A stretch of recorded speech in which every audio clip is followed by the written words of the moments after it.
जंगल राज और जंगल राज, ये शब्द आपने सुना ही होगा। मगर सवाल ये है, क्या ये सिर्फ एक नारा था या बिहार की सड़कों पर सच चल रही कड़वी हकीकत?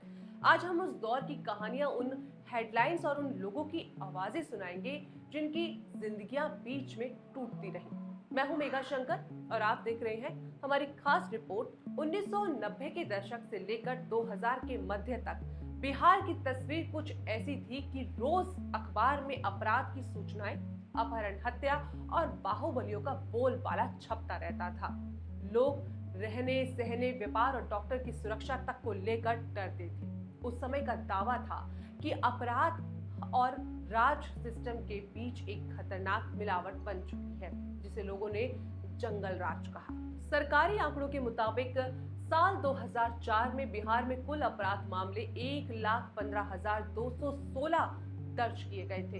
ये सिर्फ एक नंबर नहीं, ये उस दौर की भयावता का संकेत है जब फिरौती और अपहरण जैसी घटनाएं आम रिपोर्ट बन गई थी।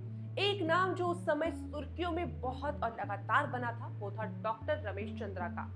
एक जाने माने न्यूरोसर्जन को पटना से अपहरण कर लिया गया, परिवार से भारी फिरौती मांगी गई और पूरा शहर हड़कंप में मच गया। पुलिस दबाव और मीडिया रिपोर्ट के बाद डॉक्टर को बचाया जा सका, लेकिन इससे डॉक्टर समुदाय और आम जनता में भय की हवा तक फैल गई। ऐसे कई मामलों ने ये दिखाया कि अपराधी किस हद तक निशाना बना रहे थे, न केवल अमीरों को बल्कि समाज के प्रतिष्ठित वर्ग को भी। सिवान के शहाबुद्दीन जैसे बाहुबली नेता उस दौर के सबसे चर्चित नामों में थे, जिन पर हत्या, अपहरण और हिंसा के गंभीर आरोप लगे। समय समय पर उन पर राजनीतिक प्रभाव और संरक्षण के आरोप भी उठे और यही मिलावट लोगों को ये सोचने पर मजबूर करती थी कि अपराध राजनीति से सहज जीवित था। शहाबुद्दीन का राजनीतिक करियर और आपराधिक मामले इस छवि के सबसे नजर आने वाले उदाहरण रहे।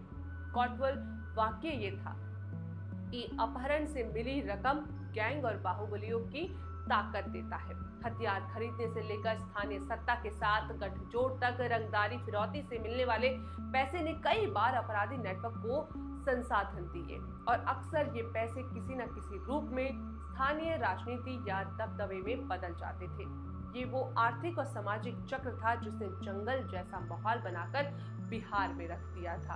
अगर बात करें साल 2005 के बाद, जब नई सरकार ने कानून व्यवस्था पर प्रमुख फोकस किया, तो वो जंगलराज की छवि को चुनौती देने की कोशिश बनी।